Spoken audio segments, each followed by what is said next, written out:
Saya datang ke pengajian majelis ilmu, sholat di masjid karena ngefans sama Ustaz. Bagaimana niat hati saya? Tolong diperbaiki seperti apa caranya? Kalau antum ngefans ke saya karena saya ganteng, rusak niat. Kalau antum ngefans ke saya karena saya kaya, rusak niat. Antum suka ke saya karena saya mengajarkan hadis Nabi SAW. Karena yang saya sampaikan adalah hadis Nabi Muhammad SAW. Maka kata Nabi, almar'u ma'aman ahab, orang akan bersama dengan siapa yang dia cintai karena Allah. Rajulani, dua orang, tahabba fillah, berkasih sayang karena Allah, ijtama'a alaih, bertemu karena Allah, wa tafarraqa alaih, berpisah pun karena Allah. Kita bertemu karena Allah, karena sholat subuh disuruh Allah, membaca hadis disuruh Allah, majelis ilmu disuruh Allah, dan kita berpisah karena Allah. Kita berpisah saat saya mati, berpisahnya karena Allah, bukan berpisah karena bisnis, bukan berpisah karena dunia. Maka insya Allah hubungan kita itu yang disebut dengan ukhuwah Islamiyah. Tapi kalau kita kagum ke orang karena jabatannya, karena kayanya, karena dunianya, maka rusak hubungan kita. Karena jabatan akan hilang. Senang kita sama dia karena dia jadi bupati, habis 2 periode dia ditangkap KPK, rusak hubungan kita. Senang kita sama dia karena dia kaya, begitu dia jatuh miskin kita jadi benci. Tapi kalau kita senang sama dia karena la ilaha illallah Muhammad Rasulullah, alaiha nahya, dengan itu hidup, wa alaiha namutu, dengan itu mati, wa biha nub'atsu, dengan itu kita akan mati menghadap Allah. Jelas? Tapi kenapa hati kita tak sama dengan guru-guru kita itu? Ada yang begini, ada yang begini, ada yang begini, ada yang begini, ada yang begini. Berapa banyak tuan-tuan syekh di Pekanbaru tak sama hati kita dengan Dr. Mawardi Muhammad Saleh, fikihnya beliau ahli usul fikih, dengan Ustaz Saidul Amin tahzibul akhlak, beliau kajiannya khusus masalah-masalah hati. Ini tak sama. Tapi bukan berarti kita kotak-kotakan mereka. Semua ini guru-guru kita, semuanya hadir kita dalam kajian mereka. Tak bisa kita ikut datang, kita tonton, kita amalkan. Wanita baru selesai kurat, keluar darah beberapa hari, apakah wajib tetap sholat atau tidak, sedangkan dia tidak dalam keadaan haid? Penting bagi perempuan dan penting bagi laki-laki, karena laki-laki itu punya istri perempuan, kecuali bini kalian laki-laki. Nauzubillah, nauzubillah, nauzubillah. Kuret ini apakah mesti setelah melahirkan? Bu, saya tak tahu kuret nih, maka saya tanya, apakah dia mesti setelah melahirkan? Kalau umur janin itu lebih 80 hari, 80 hari dalam kandungan, cara menghitungnya berapa? Bagaimana cara menghitungnya? Tanya SPOG, spesialis objin, bukan spesialis jin. SPOG itu spesialis objin, spesialis kandungan. Kata spesialis objin, setelah dihitung dari hari haid terakhir, ini janin di dalam ini umurnya kata dia 80 hari. Gugur, na'udzubillah. Kalau umur janinnya lebih dari 80 hari atau keluar dia berbentuk, maka berlaku hukum nifas. Paham? Kalau umur janin di dalam itu lebih 80 hari atau keluar dia berbentuk, maka berlaku hukum nifas. Hukum nifas itu berapa lama? 40 hari. Kalau setelah 40 hari dia tetap mengalir juga, maka ditambah 20 hari lagi dalam mazhab Syafi'i, maka hukum nifas berlaku 60 hari. Selama 60 hari tak boleh megang Quran, tak boleh bawa Quran, tak boleh baca Quran, tak boleh berhubungan intim, tak boleh masuk masjid, tak boleh itikaf, tak boleh sholat, tak boleh puasa. Kalau lewat dari 60 hari tetap darah itu mengalir, maka nama darahnya darah istihadah. Macam mana tentang hukum istihadah? Tulis Somad Maroko istihadah. SOMAD MOROCCO spasi istihadah. Wanita istihadah bolehkah puasa? Sudah ditulis Abdul Somad 25 Agustus 2010. Sekarang 2020, 12 tahun yang lalu sudah saya tulis tentang istihadah. Apa katanya? La yajibu 'alaiha al-ghuslu li syai'in minas shalah, maka dia tidak wajib mandi kalau mau sholat. Darahnya mengalir, dia berwuduknya setelah masuk waktu. Azan zuhur 12.30, maka dia boleh berwuduk setelah azan. Allahu Akbar, Allahu Akbar, masuk dia ke kamar mandi, dibersihkannya badannya, maaf cakap beribu maaf, setelah itu dia pakai pembalut, lalu dia berwuduk, lalu dia pun sholat. Menetes saat sholat itu dimaafkan, maafkan. Tak boleh dia wuduk jam 12 belum azan dah berwuduk, tak boleh, mesti wuduknya setelah azan. Kalau berdarah istihadah, yajibu alaiya al-wudu' li kulli salat. Habis salat zuhur, nanti asar dia macam itu lagi, wudu.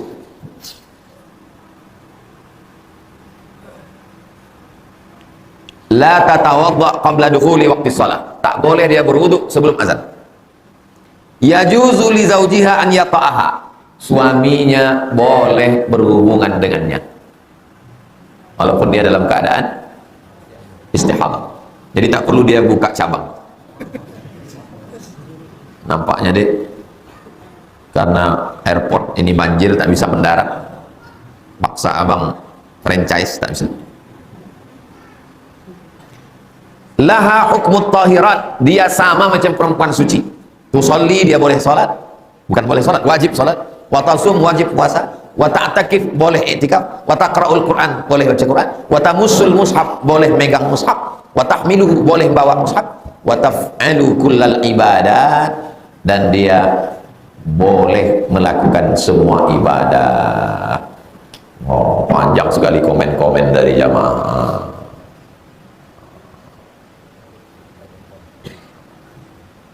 Banyak. Saya pun baru ini pula buka komen. Haria Fajri Al-Minangkabawi, terima kasih banyak Pak Ustaz. Samo-samo. Banyak komen di bawah. Blog ini saya buat dulu waktu saya baru-baru pulang. Saya buat blog. Namanya Somad Moroko Blogspot. Lama tak diupdate, tapi tak hilang. Antum kalau punya catatan-catatan kajian, tulis blog, tulis di blog. Tak hilang. Tak hilang deh. Sama seperti hubungan kita.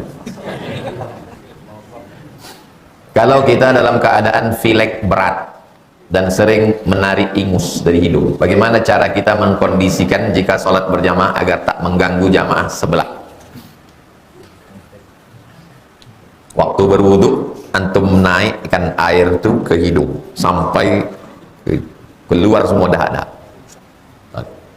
Selama ini kan hanya sedikit aja, naikkan dia sampai ke atas, maka semua dahak-dahak itu keluar, insya Allah bertahan sampai dalam sholat.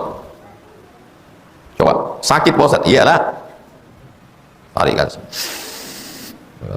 kori-kori itu, gimana suaranya supaya bersih, tarik naik ke atas, nanti keluar dahak, itu bertahan. Itu cara yang pertama. Yang kedua, siapkan tisu di sini. Jadi seandainya, bolehkah antum melap? Boleh, kenapa? Darurat. Yang tak boleh itu tidak ada darurat, karena ini harakah ajnabiyah, gerakan yang bukan gerakan sholat. Tapi kalau darurat maka boleh. Jangan antum biarkan meleleh-leleh, kencang pula kipas angin, kawan di sebelah, ayo kata kawan. Jadi Islam ini bukan agama robot. Antum sedang outbound, anak-anak muda pergi outbound, biker subuhan outbound, sampai di tengah hutan, sholat, tahu subuh, teruskan sholat. Di depan itu rupanya ada kolam, tak tahu tak datang dari mana, mohon maaf, adalah orang tunanetra. Apa antum biarkan dia masuk ke lubang? Maka antum boleh menarik tangannya. Nah, berjalan antum ke dekat lubang kolam itu, menarik tangannya, antum lewatkan dia lubang itu biar jalan dia ke sana, lalu antum tetap lanjutkan sholat. Boleh. Kenapa? Darurat. Tapi jangan bercakap. Kalau bercakap batal. Kalau sama dia, jangan sikul lagi ya. Boleh gerakkan dan antum lanjutkan sholat. Apalagi kalau cuma hanya sekedar. Mohon bantu saya doa lepas dari riba. Datang orang mengadu ke Nabi, ya Rasulullah aku kena riba. Diajarkan Nabi doa lepas. Allahumma inni a'udzubika minal hammi wal hazan wal ajzi wal kasal wal jubni wal bukhl wa dhala'id daini wa ghalabatir rijal. Wa dhala'id daini lilitan hutang riba wa ghalabatir rijal dikuasai Allah. Allahumma inni a'udzubika minal hammi wal hazan wal ajzi wal kasal wal jubni wal bukhl wa dhala'id daini wa ghalabatir rijal. Allahumma inni a'udzubika minal hammi wal hazan wal ajzi wal kasal wal jubni wal bukhli wa dhala'id daini wa ghalabatir rijal. Nanti sama-sama kita doa insyaallah. Doa agar segera cepat rumah saya terjual.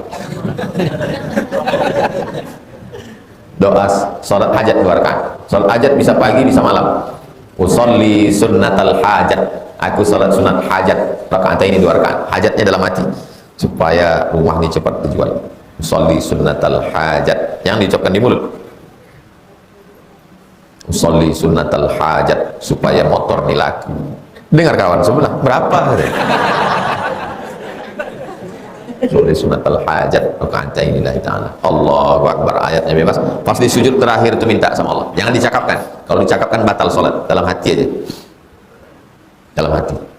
Mengadulah kepada Allah Subhanahu wa taala sehabis-habis pengaduan. Kawan di YouTube 2 juta, kawan di Instagram 7 juta, kawan di Facebook tak ingat berapa juta, kawan jamaah dari Sabang sampai Papua. Tapi kalau kita dalam kesulitan, satu-satunya tempat mengadu cuman Allah. Jangan ngadu ke Facebook, jangan ngadu ke Instagram, ngadulah kepada Allah. Memang sulit untuk menceritakan bagaimana mengadu pada Allah kalau kita tak pernah mengalami kesulitan. Semakin sulit hidup kita, semakin lama kita bersujud. Semakin susah hati kita, semakin khusyuk kita berzikir. Jadi kalau dalam hidup ini kita mengalami sesuatu yang sulit, sesungguhnya kita husnuzan sama Allah. Allah cuma ingin sujud kita lebih lama. Allah cuma ingin hati kita lebih khusyuk. Itulah kesimpulan saya dari perjalanan hidup, dari berbagai ujian hidup yang saya hadapi. Allah cuma ingin sujud saya lebih lama, hati saya lebih khusyuk, hati lebih lembut, menetes air mata. Dibuatnya beberapa kerikil-kerikil, beberapa duri sempat menusuk kaki kita. Husnuzon kepada Allah SWT. Saya di kampung punya tetangga suka menggeser batas tanah. Bagaimana cara menghadapinya? Pertama, pasang CCTV. Pasang CCTV, nampak dia menggeser, rekam, pidana kan. Suka memfitnah. Saya difitnah, saya cari mediator. Jangan kita langsung datang, itu namanya melabrak. Cari mediator. Nenek mama, alim ulama, jadi pandai. Tigot, tunggu saja kan. Pak, saya difitnah si Anu. Bapak, saya angkat jadi mediator ya. Mediator ini penengah. Ya siap. Nanti Bapak pertemukan. Ya. Sekali dia tak mau, 2 kali dia tak mau, yang ketiga buat surat. Kalau saudara tetap memfitnah saya akan poldakan saudara. Lapor ke Polda, nanti di BAP. BAP. Kapan dia memfitnah? Nih, apa buktinya? Ada screenshot, ada saksi, tangkap, naik ke jaksa. Islam ini bukan sekedar agama maaf. Kalau antum bertanya ke ustadz lain, mungkin lapangan hati kita mesti banyak memaafkan. Saya tak begitu. Itu ustadz lain. Banyak juga jamaah ini bertanya karena dia sebetulnya lembek, letoy, lesu, loyu, lunglai, dan dia ingin ustadz melegitimasi keletoyannya. Ada orang modelnya begitu, dia tak sanggup melawan, lalu dicari yang ustadz. Lalu ustaz tersebut mengatakan, kau sabar. Pijak orang kita, kau sabar. Dibuatlah percobaan psikologi. Dibuat percobaan psikologi. Dibuat seorang artis di atas pentas. Dimajukan 3 kelompok. Kelompok pertama memuji. Dia tidak boleh bergerak, tak boleh merespon. Dia diam aja. Kelompok yang pertama memuji. Oh, cantiknya. Kelompok yang kedua mulai megang-megang pipinya, matanya. Oh, lucu ya. Ya. Kelompok yang ketiga mulai memukul, menjambak, menarik. Apa maknanya? Kalau kita tidak bersikap, kita dipijak orang. Sifat manusia ini, sekali dapeknya, ditakiknya, dicancangnya tadi. Ini batang kayu ini keras. Dia mulai bawa golok, dia mulai coba-coba. Mana yang lunak, itulah terus dincang. Hakadha allamatnil haya. Beginilah hidup mengajarkan. Makanya mesti bersikap. Maaf itu ada maaf. Kapan? Setelah hukum. Anda maafkan, saya maafkan, tapi hukum tetap berlanjut. Anak temletoy, anak teloyo, pijak orang itu.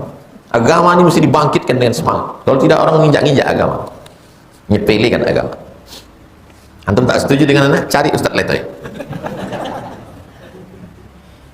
Apakah kita berzikir selain dalam sholat saja, tapi kita lakukan di luar sholat? Contohnya dalam berjalan menuju tempat kerja. Kata Syekh Saifuddin, cucu Syekh Amin Al-Kurdi, mursyid besar Naqsabandiyah di Mesir, namanya Syekh Amin Al-Kurdi. Dia punya cicit namanya Syekh Saifuddin. Kata dia, saya jumpa sama dia, kalau berzikir tak putus Allah Allah dalam nafas sehari semalam bisa 24.000 kali.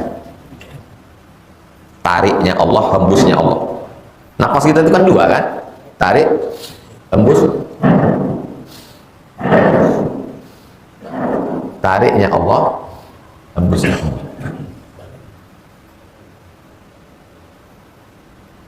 Yang terasa sambil antum pergi ke kampus. Ini pas sama kawan ngobrol, tetap ngobrol. Nanti lama-lama, pada awal prosesnya dia putus. Jadi orang yang bersuluk itu apa yang dikerjakan orang bersuluk? Bersuluk itu Allah tak putus. Cuman dia kencang, tak pakai nafas. Itu maka kalau antum tengok orang tarekat berzikir, ada tasbih. Cepat dia tak putus. Allah. Diwajibkan berzikir sehari 10.000 kali. 10.000 kata dia. Kenapa? Karena dia mau mengejar supaya tak putus ya. Dia tidak pakai nafas. Allah Allah Allah Allah Allah Allah Allah. Ketika jatuh terus. Makan nasi cuma sedikit supaya tak putus. Mencantolkan zikir itu ketika jatuh supaya nyangkut dia. Menginstalkan program itu ke laptop. Laptop ini sudah ada. Cuman barang ini belum terinstal lagi di dalam. Mengsetupkannya ke dalam. Itu yang disebut dengan alladzina yadhkurunallah, orang yang berzikir dengan Allah qiyaman, waktu tegak, wa qu'udan, waktu duduk, wa ala junubi. Jadi kalau ada orang mengatakan subhanallah walhamdulillah wa la ilaha illallah wallahu akbar, di sininya belum tentu. Subhanallah zikir, alhamdulillah zikir, Allahu akbar zikir, la ilaha illallah zikir, Allahumma shalli ala sayyidina Muhammad zikir, subhanallah bihamdihi subhanallahil azim zikir. Baca Quran, zikir, sholat, zikir. Tapi kadang tak menyangkut dia ke sini. Mencantolkannya ke sini, itulah maka orang berzikir Allah Allah. Diwajibkan guru kau 5.000 kali sehari supaya tercantol dia ke dalam Allah Allah Allah Allah. Berzikir ini macam meniti pematang. Tahu tuh pematang? Tanah licin di tengah sawah. Ini sawah padi, ini sawah terhampar. Di tengah itu kan ada tanah licin. Orang waktu memikul padi di atas pematang itu kan kadang-kadang terpleset ya. Terpleset ya. Sama juga macam naik motor. Antum bawa motor kan kadang tak fokus. Kadang naiklah ke trotoar. Apalagi kalau sampai ke UIN. Nengok mahasiswi baru kadang masuklah ke paret. Begitu juga lah zikir tuh. Kadang-kadang lupa balik. Makanya kadang astagfirullah. Saya tengok banyak ustaz-ustaz syekh-syekh itu bawa tasbih. Karena dengan diingatnya, tangan bergerak, mulut menyebut. Kalau antum malu bawa tasbih, segan, pakai metode zikir nafas. Tarik sekali, Allah, hembus sekali. Orang-orang meditasi itu pun nafas. Cuman mereka karena tak bertuhan, dia nafas saja. Pejamkan mata, tarik nafas. Dengarkan nafas Anda. Lupakan semua. Kalau kita tidak, kita tak diajarkan gitu. Kita tidak diajarkan kosong. Jangan sampai kosong. Kalau kosong setan masuk. Kita tak kosong. Allah. Jadi setelah saya tengok metode-metode zikir, ada yang menarik dari pusat naik ke otak, naik ke kanan pukul ke jantung, ada yang dari kanan berputar ke jantung, ada yang model kencang-kencang Allah Allah, semuanya metode. Bagaimana cara kau sampai kemari? Ada yang dari jalan depan, ada yang dari jalan belakang, ada yang dari jalan sana, ada yang naik mobil, ada yang naik helikopter, ada yang naik kapal selam. Itu namanya jalan. Tujuannya ingat kepada Allah Subhanahu. Sebelum lanjut, jangan lupa dukung terus channel Hijrah Reaction. Terima kasih. Saya Pak Ustaz lebih nyaman kalau bersolawat. Amalkan, mana yang paling nyaman itu untuk amalkan. Allahumma sholli ala sayyidina Muhammad wa ala ali sayyidina Muhammad. Allahumma sholli ala sayyidina Muhammad. Saya nyaman kalau zikir Allah Allah Pak Ustaz. Amalkan. Tak putus dia Allah Allah Allah Allah. Tak bersuara, tak berbunyi. Tapi dia terus di dalam, tak terus. Saya lebih nyaman yang nafas tadi Pak Ustaz. Sekali hembus Allah, sekali tarik Allah, lebih nyaman. Mana yang antum nyaman, itu yang antum amal. Saya kadang-kadang nyaman ini, kadang nyaman ini. Semuanya baik, tak salah. Apa hukumnya memelihara anjing? Malaikat tak masuk, malaikat rahmat, malaikat maut masuk. Satu hari amalnya dikurangi sebesar bukit Uhud. Tiap hari amal kurang. Apa hukumnya membeli rumah kredit? Ketik Somat Moroko kredit. Buka handphonenya. Ketik Somat MOMAD sambung MOROCCO spasi kredit. Sudah keluar? Kredit. Enter. Dapat? Tanggal berapa saya tulis? 25 Agustus. Sudah berapa lama? 12 tahun yang lalu. Antum di mana waktu itu? Ada mikrofon?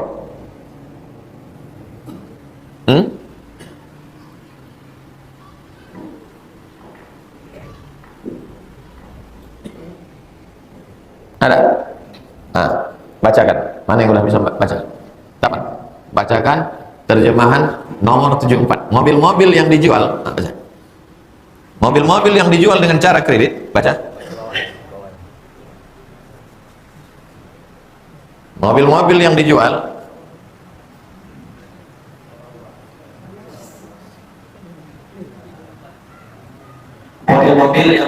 dengan cara kredit, jika saya beli maka harganya bertambah. Jika harga kontan Rp15.000, maka dijual dengan harga lebih dari itu ketika dijual dengan cara kredit. Apakah ini riba? Tengok jawaban. Baca. Jawabannya, jual beli kredit ini tidak ada keberatan di dalamnya, boleh.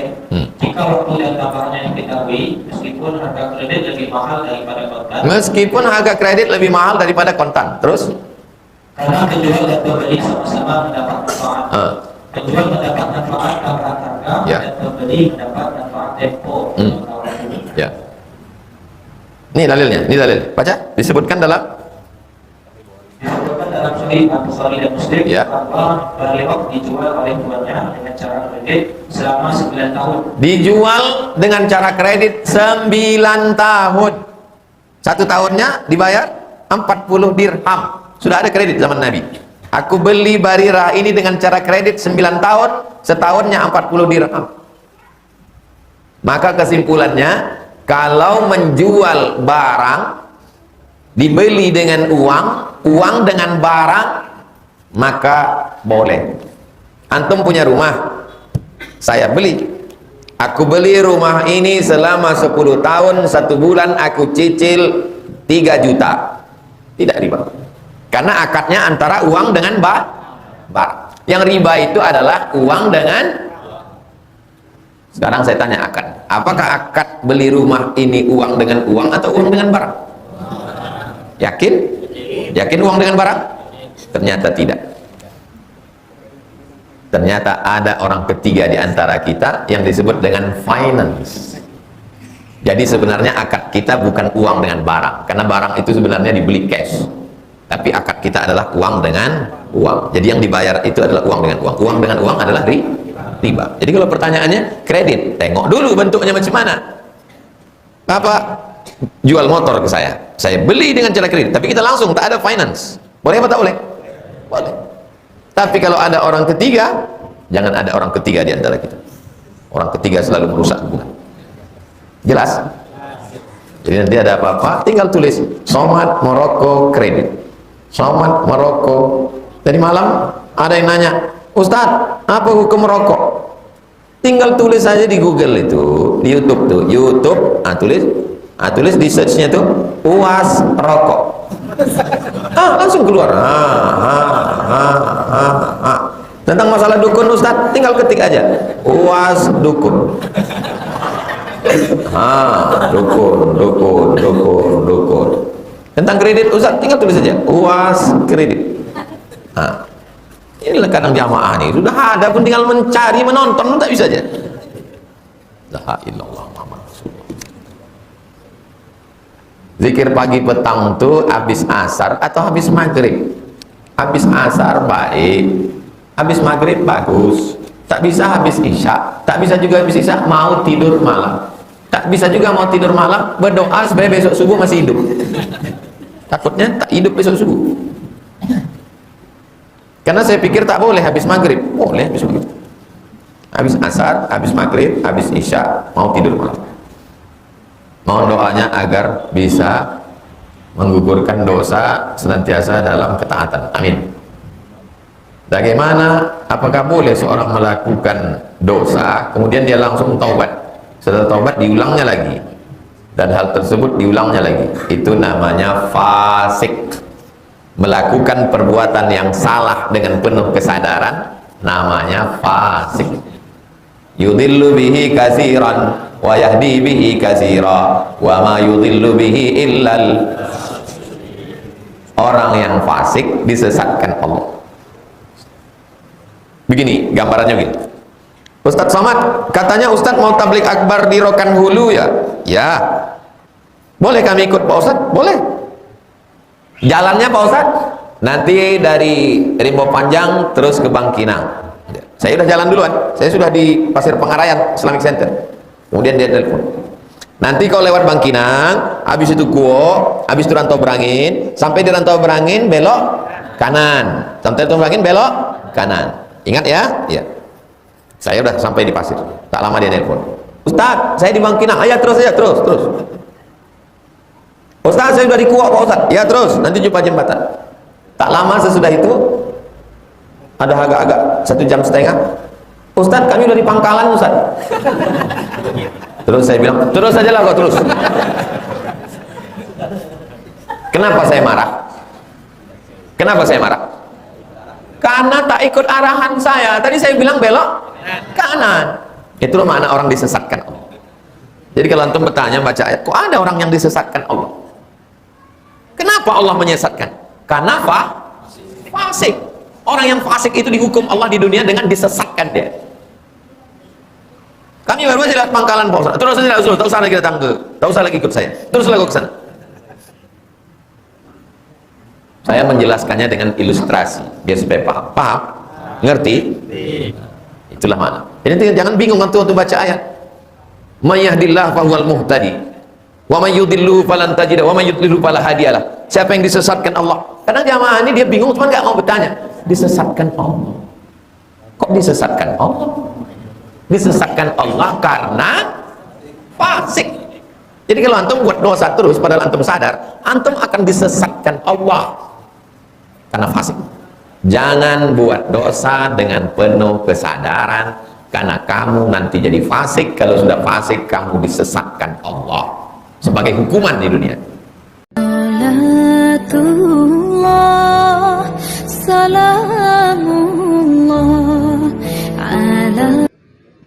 Assalamualaikum warahmatullahi wabarakatuh.